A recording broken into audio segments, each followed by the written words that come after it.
finding my mouse. There it is. So before I get into today's session, I would like to acknowledge the traditional owners of the land. So where we are today, Illawarra Shoalhaven, it's also known as the Wadi Wadi people of the Dharawal Nation. So we would like to acknowledge and pay respects to the traditional custodians of the land upon which we meet. As we share our own knowledge, teaching and learning in the space today, may we also respect the knowledge embedded forever within the Aboriginal custodianship of country. We would like to pay our respects to elders past, present and emerging. And we would also like to extend and pay our respects to any Aboriginal person who is present in the room today. So as you can see behind me, we've actually got a surfboard, and this surfboard is touring for 6 months.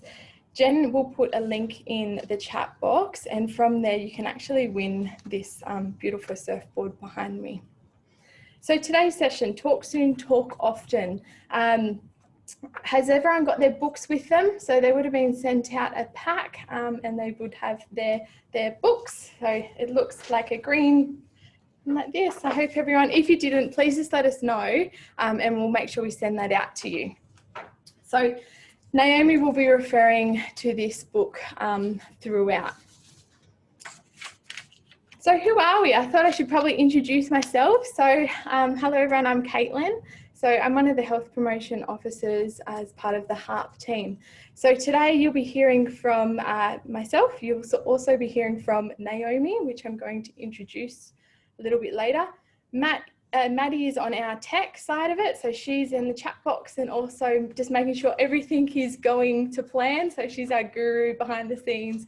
Fantastic. And then Jen, who is our team leader, she is also on the chat box and she will be the one sending all the follow-up emails and links after the session today. So you will hear from all of us. It's definitely a team. And yeah, Jen will be sending that after. So you may have heard of us as the HARP team. So what does the HARP team actually stand for? It's the HIV and related programs, or more recently, you might have heard us as the Caddyshack project. So who are we and what do we do? We're a team of 4 and we travel across the Illawarra Shoalhaven. So Helensburgh in the north, down to Durras in the south. And our aim is to promote a positive approach to sex and sexuality in the community for young people and also the wider community within the Illawarra Shoalhaven. We have found it's been fantastic with these webinars because we are getting a larger reach and we're getting people from all over New South Wales and sometimes interstate. So we're really enjoying that. We do have a web page which I'm going to go over a little bit later, just so you can see more in depth about what we do, what resources we can help with and all sorts of different things. So that will be happening. All right, so I'm going to introduce you to Naomi now. She's a wealth of knowledge and she'll be talking a lot in this webinar, just fantastic. And I'm going to read off the page for her bio because she's just incredible. So Naomi has been working in the sexual health field for nearly 13 years. For the 5 years, she's also been a sexual health counsellor. Prior to her current role, Naomi worked in Canberra for the Department of Health and Ageing in Family Planning and Aboriginal Health. Naomi's qualifications are in psychology and population health, holding a master's degree in public health. Naomi has worked extensively in the youth sector and with the Aboriginal communities in both New South Wales and Northern Territory. Naomi is passionate about education and empowering communities to take a positive approach to all things sexual health and relationships. Now a mother of 2 young boys, they're so cute by the way, Naomi vows not to share the same shower with them by the time they're teens. All right, so I'm really excited to introduce Naomi to you. I hope everyone gets something out of it today. She's just incredible. All right, thank you. I will see you all later. Good morning, everyone, and thank you so much for the introduction, Caitlin. Thank you for joining us this morning. As Caitlin mentioned, due to webinar, we're now going live across the state and in some cases interstate, and we couldn't be more honoured to be able to deliver our training on a wider platform now than ever before. So thank you for joining us this morning. We do acknowledge that for many of you, you're joining in a variety of capacities. Some of you are joining as parents or indeed carers of young people, and some of you are joining in your work roles, be it teachers, youth workers or leaders within the community. So I want you to think about today's training is really adding to that communication toolbox that you already have with the young people within your lives, and to think about the communication techniques and some of the skill that you might be able to add to that toolbox when it comes to talking to young people about sexual health, sexuality and relationships. So as Caitlin mentioned, you would have received your book in a pack before the webinar. If you've only just signed up in the last sort of hour or so, we will get that sent out to you in the coming days. I will also let you know where you can access this resource online to share with others. What I want to say from the outset is that you know your young people best. We can generalise about our experiences as health promotion officers with young people. I can also generalise about my own personal experience now being a parent and having some older teens in my life who I sort of carry under my wing at times as well. But at the end of the day, you know your young people best. So have them at the forefront of your mind while we're going through today's session, and to think about where they may already be placed when it comes to sex, sexuality, sexual health and relationships. What is it that you can add to their experiences to make it positive? What value can you add to the conversations? And how can you make those conversations meaningful and engaging? When I say you know your young people best, I really want you to think about that gut instinct. Your gut instinct will tell you where that young person may be at when it comes to sex, sexuality and relationships.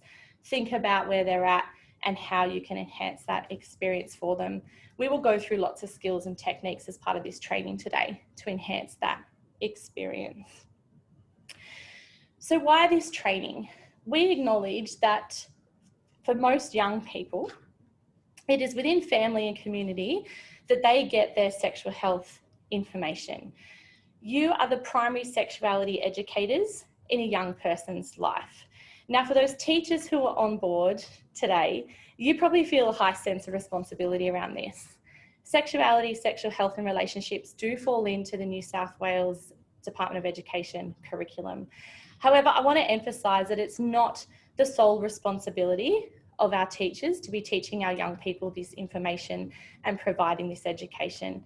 It does sit with parents and carers and other people who have a respectful role or a senior role within that young person's life.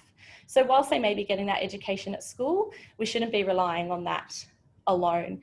And indeed, by the time they're getting that information at school, hopefully we would have already had a discussion with them as parents and carers to set those conversations up even better in a school environment. So sexuality education starts with family, and this is where most of the learning happens for young people. When we talk about sexuality, we're talking about it as a cradle to grave phenomenon. From the moment we're born to the moment we pass, we are seeking relations. We're seeking connections and learning how to belong through feelings of love, affection, and through touch, kiss, hug, etc. We're learning about those connections from the moment that we're born to the moment we pass. So you can see that sexuality is actually far more than just a sexual act. It's a really important fundamental part of a young person's life right from the moment that they're born. When we talk more openly about sexuality, we know that it contributes to better health outcomes for young people. So for example, we know that having discussions around sex and sexual health doesn't initiate those behaviours at a younger age.